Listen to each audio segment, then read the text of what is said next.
प्रिय विद्यार्थियों, BA part second उथियल किताब जो सिंध जो आवाज़ शाह लतीफ़ पाण करे रहिया आहियूं। इन में इहो लेखक ॿुधायो आहे त शाह लतीफ़ खे सिंध जो आवाज़ करे छो कोठियो वियो आहे। इन जो पाण अधु चैप्टर करे चुकियासीं।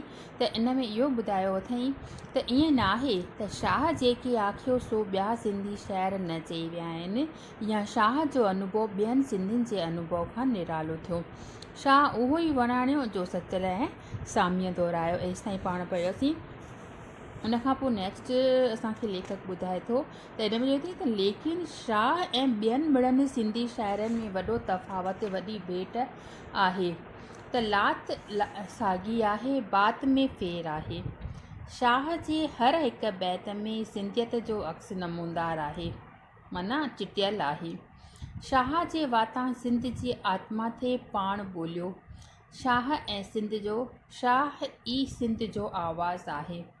शाह जा शेर पढ़ंदे सिंध जा कोरी, कलाल, वणजारा, सराफ, कामोरा, अमलदार, मेहार, मारू, जत, सरदार, मोहाणा, गाज़र, चारण, नाचू अखियुनि अॻियां था अचो बीहनि। शाह जे कहाणियुनि में सिंध जा दरिया ऐं सिंध जूं ढंढूं, सिंध जा डूंगर ऐं सिंध जूं भिटूं, सिंध जा कोट ऐं सिंध जा पखा मन खे मोहीनि था, माना पंहिंजे मन खे पंहिंजे तरफ़ आकर्षित कनि था।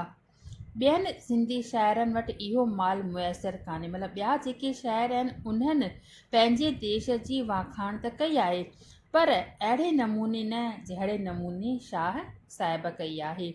जे कंहिंखे बंगाल जी बरसाति ऐं बंगाल जे घाटनि, वणनि, जुगटनि ऐं मंदरनि, कारी राति ऐं हुगलीअ जे वहकिरे जी ज़ियारत ते दिलि आहे त उनखे टैगोर वटि ई सीस झुकाइणो पवंदो, मतिलबु उन वटि ई उनखे मज़ो ईंदो।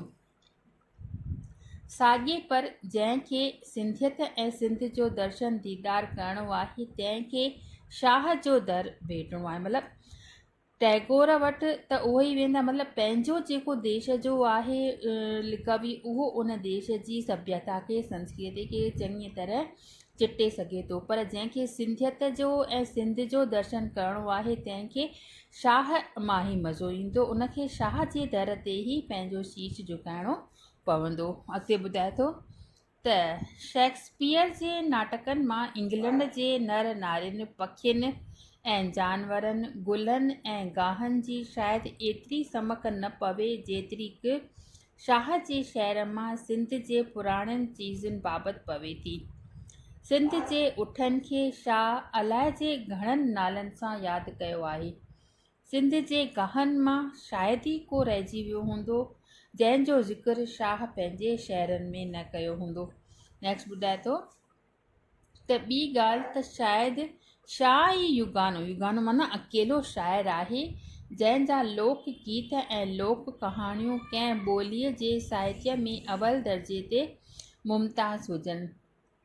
हीअ शाइरी आहे जंहिं ॻोठनि ऐं ॻोठाणियुनि खे उन पदवीअ ते रसायो जंहिं पदवीअ ते ॿियनि साहित्यनि में देवी देवताऊं, संत, सूरमा, ज्ञानी, तपस्वी विराजमान हुजनि। सिंधियुनि जे हृदय अंदरि, माना दिलि अंदरि सोरठ ऐं ससवी, मारवी ऐं नूरीअ खे उहा ई जाइ मिलियल आहे जा सिंध जे साहित्य में सीता ऐं सावित्री, दमयंती ऐं पद्मणीअ खे आहे। सुहिणीअ जी सीर में गिड़णु ऐं लीला जो हार ते हिरकणु सिंधियुनि लाइ अहिड़ा ई दिलचस्प दास्तान आहिनि जहिड़ा शेक्सपियर जे पढ़ंदड़नि लाइ आहिनि। आथेलो जी आंद मांद ऐं हैमलेट जी फिरती गिरती सिंधी साहित्य में सभ खां वधीक दिलकश नज़ारा ऐं चित चोरींदड़ नसीहतूं वरी बि शाह वटि ई आहिनि।